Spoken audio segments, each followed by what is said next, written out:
before they got famous. Today we're going to talk about the very simple shifts in perspective that helped me go from a complete failure, degenerate drug addict and 100K of credit card debt to an absolute baller, scaling companies, 50 million a year, president of 10X Health, making M's, developing a life worth living of abundance, of massive impact on other people. My life is amazing today, and these are the shifts in perspective that I made along the way to start to improve my life, okay? The first one is I had to embody a growth mindset. Most people have a fixed mindset. They love to tell you how much they know. They think they know everything. They don't accept advice from people that have been successful before them. They're constantly questioning how, when, and why, and they have a lot to tell you when really they don't know shit. The most unsuccessful broke people I've ever met, all they want to do is talk, and tell me how much they know, okay? Successful people, those who are learning and growing and eventually massively successful, ask questions. They admit how much they have to learn. They have adopted a growth mindset, okay? Super important, that's first and foremost. The next is going from a victim mentality to a victor mentality, okay? I used to think this too, like, oh, my situation this and this happened and that's why I'm not successful. I played the victim like most people do. Your situation is not holding you down. There are people that have been in way worse situations than you, including myself, that have dug themselves out of the depths and become a victor, okay? You don't control anything outside your circumstance. You don't control anything outside of what you say and what you do. Okay, so stop worrying about other people and blaming other people. The moment that you admit you're the problem and you start taking responsibility for your actions is the moment you will start to improve, okay? The next is understanding this exact concept of control, the dichotomy of control. Do not focus any of your time on things outside of your control. It will only leave you worrying and wasting your time thinking about things that you cannot control and do not currently exist. This is wasting your usefulness to work on yourself, the vessel that will be capable of overcoming these problems and the outside circumstance in which you do not control. Either you prepare yourself for this shit or you come unprepared while you worry about this shit. You choose, victim or victor. Super easy, okay? The next is the difference between a scarcity and an abundant mindset.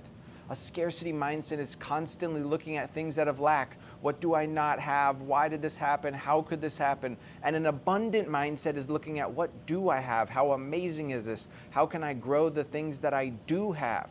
Stop focusing on what you don't have and start focusing on what you do have. Now, in order to really have an true abundant mindset, you have to build yourself as a person and stop focusing on what you lack, okay? You also have to truly believe in yourself. And you cannot believe that abundance is possible if you do not have an excellent relationship with yourself, if you're not proud of yourself, if you don't have confidence or good self-esteem, if you don't keep the promises you make to yourself. How are you ever going to have an abundant mindset? You'll never believe that anything is possible except for scarcity because you can't even keep your word to yourself, right? Super easy concepts, super easy. Now, a lot of you say, yeah, I understand these concepts, but do you really apply them? Seriously, at the end of the day, you must drop your ego, and instead of thinking that you're not where you want to be because of the cards you were dealt, you need to say, hey, where am I inadequate and where can I improve? This is imperative. The next thing is this.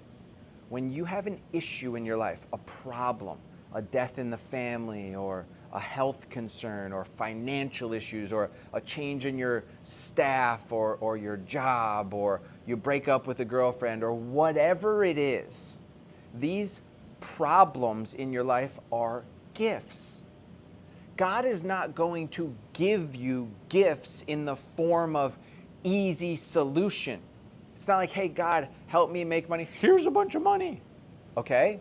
He's going to put challenges in your life to strengthen you and your skill set to be able to generate the revenue or whatever the thing is. So when you start to accept God's will and say, these problems are gifts, what can I learn from these problems? You will then again start to grow. You have to realize this. When you start having multiple successes, you are not growing in that phase in your life, okay? That's actually when you're growing the least. When things get difficult and you have to change your compass, your effort and your direction, and you start to build yourself, that is when you are growing the most. And then the accolades come, okay? And the next thing that you need to understand is life is going to happen on God's time, not on yours, okay? You don't even know what's best for you.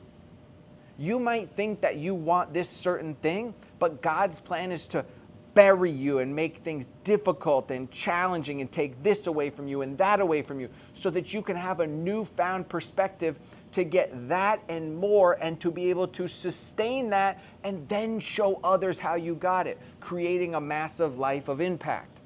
Your problems are your gifts, and the timing in your life is not yours. When you can accept these things, you will have an amazing life of impact and consistent upward trajectory regardless of the setbacks. The last thing is this.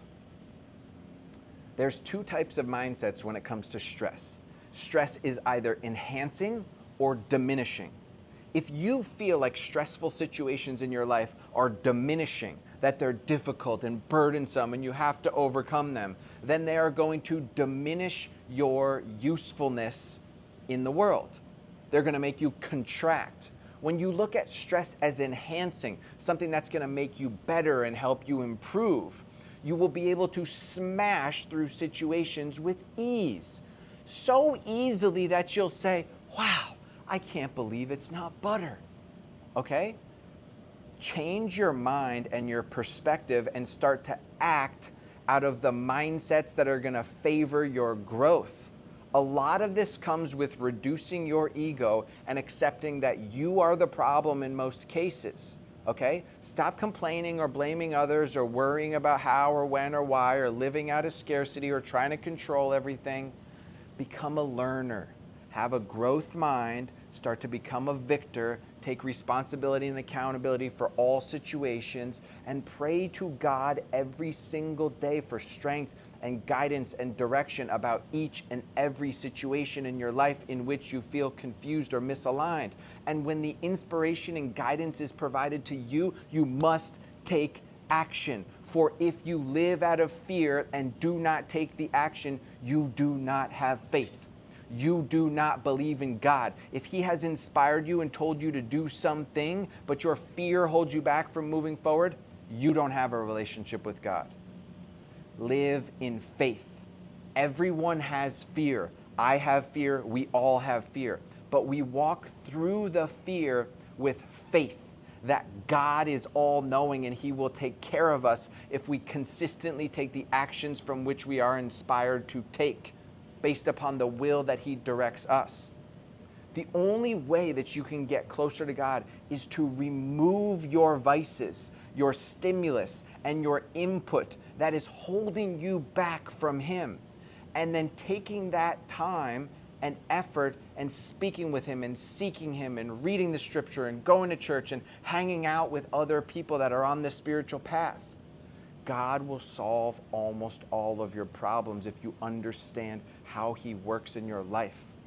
These are the perspective shifts that help me go from a degenerate loser in $100K in credit card debt to president of 10X Health, sober, fit, healthy, now with my own companies making 7 figures, having a massive impact around the world. Okay? Make these mindset shifts and watch your entire life blossom. It's sunflower season, baby. Get back to it, boys and girls. I give a fuck, ain't no friends in this game. All the bridges I do, they burned on me.